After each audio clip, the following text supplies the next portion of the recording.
العادة الزمالك بيفوز بالدوريات المشبوهة. لو أول مرة تشوفني اشترك في القناة وفعل زر الجرس عشان يوصلك كل جديد. ارزع اللايك المتين ويلا بينا على فيديو النهاردة.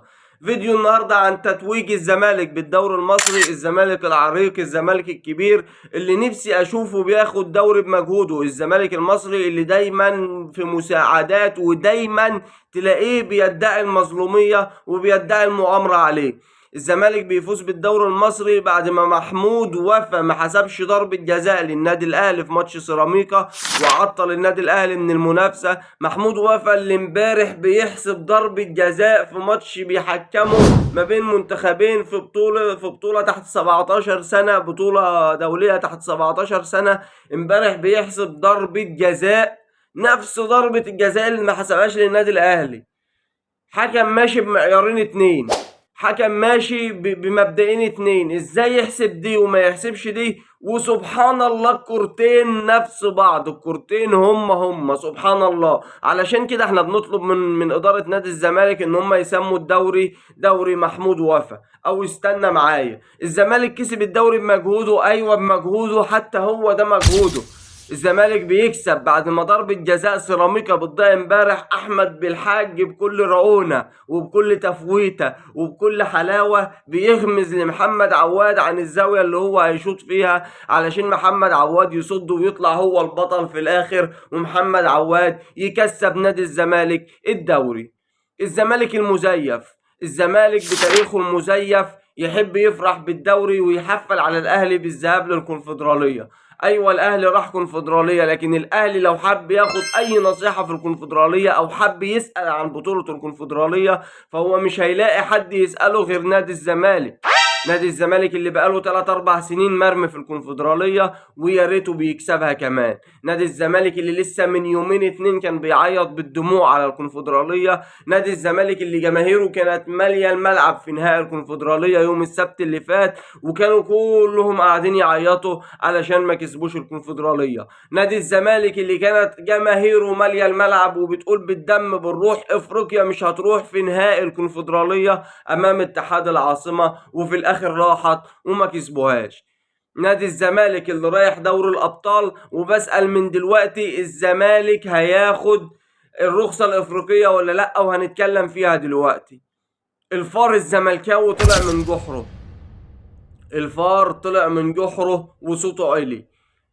ودايما متعودين كل 3 4 سنين او كل 5 6 سنين تلاقي الفار يطلع يرمي الكلمتين نحط له الجبنة في مكانه من تاني ويرجع علشان يرجع لجحره من تاني وما نسمعش صوته ونفضل كاسرين نفسه. وكويس ان هو عارف من جواه ان النادي الاهلي هيرجع من تاني، وان هو اصلا مش هيعرف يعمل اي حاجة، وان هو اخره ياخد الدوري المصري. هيفضل يقول لك انت طالع بموسم صفري وطالع ايوه انا واحد اهلاوي طالع بموسم كارثي، موسم كارثي. رحت لعبت كونفدراليه ما خدتش الدوري، ما خدتش دوري الابطال، كل ده كويس جدا جدا، لكن انا خدت السوبر المصري على قفاك. اسست زيزو جون بن شرقي، لو انت ناسي هفكرك، واخد السوبر المصري على قفاك. انت من قبل ما تاخد الدوري ويبقى معاك بطوله انا كان معايا بطوله. فانت ما تسمعش الكلام اي زملكاوي، ما تسمعش الكلام اي واحد بواب. الزمالك فاز بالدوري بمساعدة اتحاد الكورة، بمساعدة اوسكار رويز رئيس لجنة الحكام، بمساعدة حكامه، بمساعدة محمود وفا، بمساعدة احمد بالحاج. الزمالك امبارح كان يقدر يخسر كان عادي ان هو يخسر من سيراميكا، وسيراميكا بالفعل كانت هتتعادل من ضربة جزاء. ولو كانت سيراميكا تعادلت ركب لعيبة الزمالك كانت هتخبط في بعضها وكان هيدخل فيهم التاني والتالت كمان. لكن بكل رعونة وبكل تفويتة، احمد تفويتة بيضيع ضربة الجزاء وبيغمز لمحمد عواد عن المكان. نيجي للنادي الاهلي، يعيش الاهلي مهما كان، النادي الاهلي يمرض ولا يموت. احنا كويس اللي احنا عارفين فرقتنا على ايه، وعارفين ان فرقتنا هترجع في اسرع وقت، والكل جوات كبوة. النادي الاهلي دلوقتي في كبوة وهيطلع منها، النادي الاهلي في محنة وهيطلع منها. مستوانا سيء الموسم ده، بس احنا تعودنا من النادي الاهلي ان النادي الاهلي دايما لما بيقع بيقوم من تاني وبياكل الكل. النادي الاهلي لما بيقع بيقوم وبيكسب كل البطولات. النادي الاهلي لما بيقع بيقوم وبيسيطر سواء على الدوري المصري او على افريقيا كلها. وكلنا شفنا ده بعد خسارة النادي الاهلي من صن داونز 5-0، وبعد وقوع النادي الاهلي وقف على رجله من تاني وعلم افريقيا كلها الادب بما فيهم نادي الزمالك. القضية ممكن كانت اولهم. وبعد يا راجل ده انت شوف فرحة، يعني ده طارق السيد شوف فرحته بهدف الزمالك في سيراميكا وان الزمالك خلاص حسم الدوري. وتعالى شوف فرحة لعيبة الاهلي في ماتش كايزر تشيفز في نهائي افريقيا 2021. اللعيبة قاعدة على الارض ولا في دماغهم اي حاجة، بيسألهم ما يروحوا امتى يا باشا. احنا كسبنا افريقيا عادي، بنكسبها كل 3 و4 عادي يا باشا، عادي، مفيش اي مشكلة. فانت محدث نعمة، انت محروم لمجرد انك خدت مجرد انك خدت الدوري اللي هي اي اقل بطولة ممكن انت تاخدها. انت فرحتك فرحة جنونية. ويقول لك الدوري الاعجازي. اعجازي ايه؟ دوري اللي اعجازي؟ انت المفروض تسميه يا اما دوري محمود وفا، يا اما دوري احمد بالحاج، يا اما دوري اتحاد الكورة ولجنة الحكام واوسكار رويز بتاع التدليك. مالك لازم يبص للنقطة الإيجابية اللي طلع بيها من الدوري المصري بعد ما كسب الدوري المصري امبارح دوري محمود وفا. الزمالك بيقلل الفارق ما بينه وما بين النادي الأهلي ل 30 بطولة دوري مصري، علشان لما تيجي تحفل عليا تبقى عارف إن الأهلي معاه 35 بطولة 45 بطولة دوري. بقينا بنتلخبط من كتر ما احنا ما بقيناش نعدهم. 45 بطولة دوري مصري وانت معاك 15 علشان تكمل سلسلة الوصافة. دايما هتفضل وصيف للنادي الاهلي في كل حاجة على مستوى البطولات وعلى مستوى كل حاجة في الكرة المصرية. هتفضل انت وصيف الكرة المصرية بعد النادي الاهلي. عمرك ما هتبقى رقم 1 ابدا مهما حصل، مهما ساعدوك عمرك ما هتتربع على عرش الكرة المصرية زي النادي الاهلي. وبعد ما النادي خد الدوري المصري، نادي الزمالك خد الدوري المصري بكل المساعدات دي. عايزين نشوف يا ترى اتحاد الكرة هيساعد الزمالك بأنهي طريقة انه ياخد رخصة المشاركة الافريقية علشان يلعب دوري ابطال افريقيا.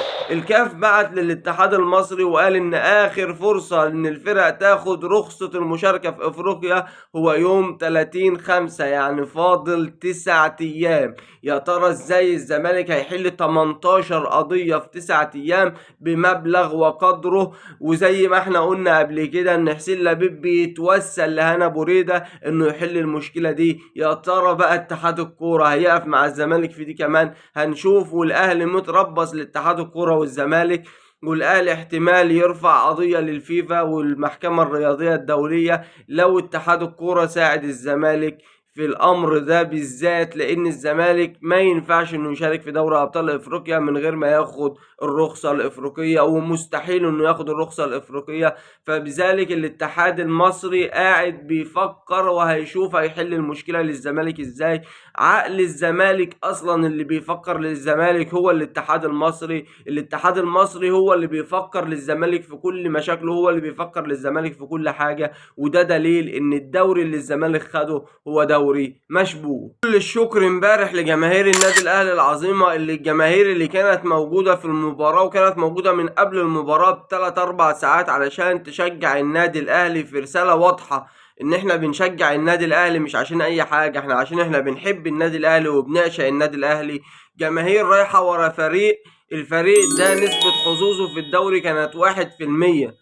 نسبة ان هو ياخد الدوري 1%، نسبة معدومة جدا جدا. ورغم ذلك كانوا ماليين الملعب ما شاء الله، وكانوا بيشجعوا من اول دقيقة لاخر دقيقة. طول 90 دقيقة كنا سامعين صوت الجماهير طول 90 دقيقة. واحنا عارفين ان جماهير النادي الاهلي مش ساكتة ومش قاعدة مكانها، لان الجماهير دي بتحب الاهلي بجد وبتعشق الاهلي بجد. والجماهير دي ورا الاهلي في اي مكان وفي اي زمان وفي اي ظرف يكون موجود فيه النادي الاهلي. الجماهير دي هي هتكون سبب ان النادي الاهلي يقف على رجليه من تاني، وان النادي الاهلي يرجع النادي الاهلي بتاعنا من تاني، ونرجع نكسب البطولات مع بعض من تاني وتاني وتاني. هل في مشكلة مع يسرب مع النادي الاهلي؟ ايوه في مشكلة ظهرت امبارح. كلنا كنا قلنا ان خلاص يسرب فض الشراكة مع النادي الأهلي وفض العقد مع النادي الأهلي بالتراضي، والنادي الأهلي اتفق معاه على كل حاجة، والنادي الأهلي اتفق مع الشركة الموكلة بتاعته على كل حاجة، واتفقوا على إنهاء العقد وإن هو هياخد 4 شهور وكل حاجة كانت في اللذيذ منه. لكن فجأة لقينا يسرب في المؤتمر الصحفي امبارح بعد ماتش المصري طلع وقال إن أنا عقدي مستمر مع النادي الأهلي، وإن أنا بعت خطة الموسم الجديد لإدارة النادي الأهلي علشان نبدأ الشغل في الموسم الجديد.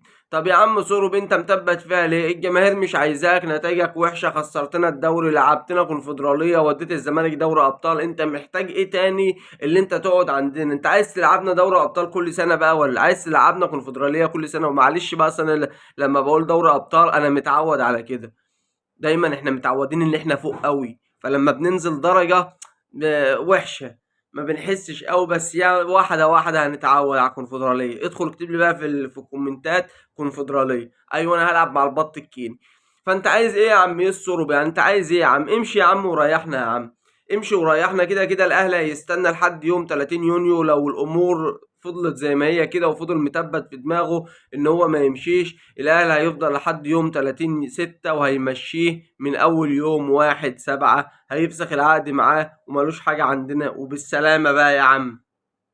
نيجي لأليو ديانج، كانت مباراة الوداع ما بينه وما بين النادي الأهلي. أليو ديانج اللي دخل قلوب جماهير النادي الأهلي ودايما قريب من قلوب جماهير النادي الأهلي وجماهير الأهلي بتحبه. أليو ديانج قعد معانا 7 سنين، يعني 7 سنين كانوا احلى 7 سنين يا عم ديانج والله. ربنا يوفقك في الخطوه اللي جايه ان شاء الله، ربنا يوفقك في لعبك، ونتمنى دايما ان احنا نشوفك دايما متالق في الملاعب، ونتمنى ان احنا نشوفك في الاراضي الاسبانيه متالق اكتر واكتر واكتر، ونتمنى ليك كل التوفيق يا عم ديانج. حسام حسن يعلن قائمة منتخب مصر الأولية لكأس العالم، والقائمة اللي هتلعب مباراة روسيا الودية. طبعا القائمة كلها متوقعة، لكن أهم ما يميز القائمة هو وجود حمزة عبد الكريم. حمزة عبد الكريم 18 سنة وموجود في قائمة منتخب مصر لكأس العالم، شيء يشرف، وهو يستحق التواجد في قائمة كأس العالم ويستحق المنافسة، لأنه هو بصراحة عامل شغله على أكمل وجه مع فريق برشلونة التاني، وعامل أداء عالي جدا جدا وتسجيل أهداف بالراس وبالرجل ومظبط الدنيا هناك، فكان يستحق إن هو ينضم لمنتخب مصر ويكون متواجد في قائمة مصر لكأس العالم إن شاء الله. وأهم ما يميز القائمة برضه هو وجود أقطاي عبد الله مهاجم نادي إنبي، المهاجم اللي شفناه في الدوري المصري مؤخرا بيلعب ويستحق التواجد مع منتخب مصر، والكل كان بيقول إن فعلا أقطاي عبد الله هيكون متواجد مع حسام حسن في كأس العالم، لأن اللعيبة اللي بتلعب بجهد واللعيبة اللي بتحاول تظهر نفسها تستحق إن هي تكون متواجدة مع منتخب مصر في كأس العالم. لعيبة مجتهدة فعلا، ربنا كافيهم بان هم يكونوا موجودين. والمفاجأة الأكبر، لكنها بالنسبة لي ما كانتش مفاجأة وبالنسبة لناس كتير ما كانتش مفاجأة، هو استبعاد مصطفى محمد من قائمة منتخب مصر. الكل بيقول ان هو مش استبعاد فني، لكن في الحقيقة لو جينا نبص عليها هنلاقيه استبعاد فني. مصطفى محمد في الفترة الأخيرة مع نانت هبط للدرجة التانية في الدوري الفرنسي، هبط للدرجة التانية. وكمان مصطفى محمد ما بيلعبش، قاعد دكة، ما بيلعبش خالص، غير بينزل دقائق معدودة كده، ما بيلعبش كتير في الدوري الفرنسي هناك، فما كانش بيلعب، ما كانش فيه البدني بتاعه واقع، يعني الدنيا بايظة معاه شوية، فكان قرار استبعاده قرار فني بحت. لكن طلع ناس وقالت انه الجهاز الفني لمنتخب مصر بعت لمصطفى محمد، جابه علشان يعمل التأشيرة وعلشان مش عارف ايه وعلشان دخول امريكا وكده، لكن محدش عارف الحقيقة فين. الكل شايف ان مصطفى محمد ما بيلعبش مع فرقته فرقة نانت في الدوري الفرنسي، والكل شايف ان مصطفى محمد اداؤه متراجع جدا جدا جدا، فكان طبيعي استبعاده من قائمة منتخب مصر. اكتب لنا رأيك في اختيارات الكابتن حسام حسن في قائمة منتخب مصر، هل هي اختيارات عادلة ولا لا؟ وهل في لعيبة تستحق ان هي تكون موجودة ولا لا؟ ولو وصلت لحد هنا شكرا لوجودك ودعمك، سلام.